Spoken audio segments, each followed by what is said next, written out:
Nananatiling baha sa ilang lugar sa Biñan, Laguna kung saan umabot hanggang dibdib ang tubig noong mga nakaraang araw. At para sa live update, nasa frontline na balitang yan, Nina Ong Pauco. Nina, kamusta ang sitwasyon dyan? Bok, dahil sa walang pati na pag-ulan nitong mga nakarang araw ay lubog pa rin sa baha itong Barangay de la Paz dito sa Biñan, Laguna. Kabilang sa patuloy na binabaha ang Sitio Pulo, ang basketball court sa lugar nagmistulang lawa na. Ayon sa barangay, umaabot na hanggang dibdib ang taas ng tubig noong kasagsagan ng baha dito. Nagkaroon rin ng preemptive evacuation at umabot sa 156 na individual ang napilitang lumikas. Pero umuwi na rin sila noong bumaba na rin ang tubig. Aminado ang barangay, matagal na talagang problema ang baha sa kanilang lugar. Gayunpaman, nakahanda raw silang sakaling may mga kailanganing lumikas. Pakinggan natin ang pahayag ng mga barangay officials. Dalawang schools po na evacuation dito po. And yung ginamit lang po namin yung mas malapit po doon sa area ng may baha. Pero as of the moment po, kanina lang po, nag-clear po tayo ng 6 p.m. Nakabalik na po sa mga kanya-kanyang bahay po yung mga evacuees natin.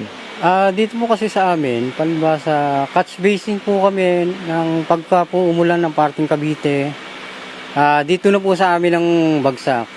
At pagka po sobrang lakas talaga ang agos po ng ilog, itong pong bahaging ating tinutuntungan ay naghahanggang hita po rito.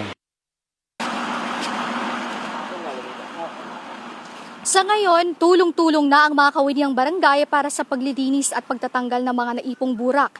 Inilagay nila ang mga ito sa sako. May mga itinayo na rin namang pumping station ang lokal na pamahalaan dito para mailabas ang baha.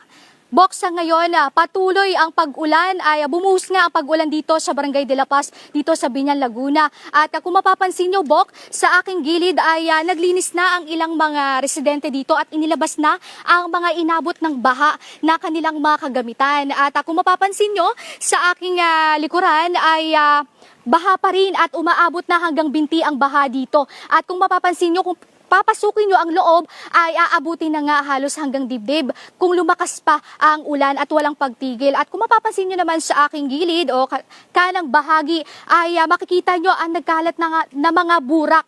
At kagabi lamang ay inasikaso na ng mga kawani ng barangay ang pagsasako ng mga burak na ito at inilagay sa tapunan. Ang mga ito ay naghalos doble-doble na ang mga burak na nahakot dito sa Barangay de la Paz dito sa Biñan, Laguna.